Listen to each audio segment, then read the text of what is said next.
My sister tried to embarrass me in front of everyone, but she forgot one crucial detail. Do you remember Rodney? Your childhood friend who cried all the time? My sister Elaine asked in a sweet voice that always meant trouble. I just feel so terrible that he never gets invited to anything, she continued. Since you're single, why don't you bring him as your date?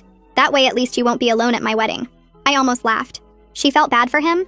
After nearly drowning him in the pool as a kid and laughing when he cried to his mom? I doubted it, but I still agreed to her request. Rodney was always a nice kid, even if he hid behind me when he got picked on and cried all the time. But I didn't realize my sister Elaine had something else in mind until she forgot to hang up the call properly. I heard her go back to giggling to a friend on her laptop. My sister's actually bringing Rodney. Can you believe it? I told her to bring him out of kindness, and she actually bought it. Wait until everyone sees her walking in with that crying loser. They'll see just how desperate and pathetic her dating life is compared to mine. My eyes widened. I fell right into her trap. And if I backed out now, I was sure she'd turn it around and make me look petty and jealous. So I tracked down Rodney through old school contacts and immediately told him everything, thinking I could at least save one of us from embarrassment. When I called, he sounded genuinely surprised but still agreed to come. I appreciate you looking out for me, but I won't let you go through this alone. Besides, I haven't been to a wedding in years, he said. This could be fun. On the day of the wedding, I was prepared for disaster. I'd even practiced clapbacks for when people laughed at Rodney. Then the doorbell rang. I opened it expecting to see the same scrawny kid with thick glasses and chronic allergies. Instead, I was standing face to face with a 6'2" Henry Cavill-looking guy in a perfectly tailored suit. Hi, I'm looking for Rodney, I said nervously, shifting around. Yep, that's me. Ready to go? The handsome guy responded. My brain couldn't process what I was seeing. This was not Rodney. Sure, everyone had a little bit of a glow-up since high school, but nothing like this.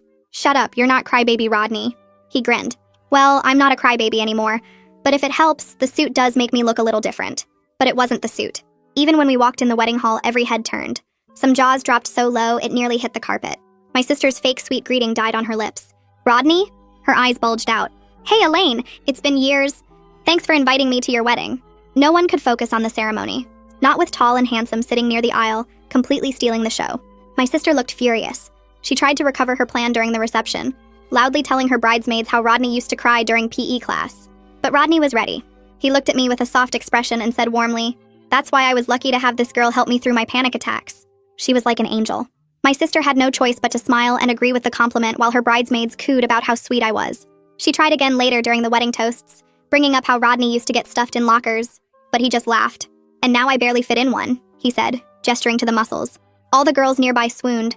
Then she pulled out her final trump card. She mentioned his weird anime drawings and how he probably still watches it like a nerd. But her new husband's face lit up. Hey, I'm a huge anime nerd too. He grinned. Elaine's face scrunched up. What the? You never told me you watched cartoons.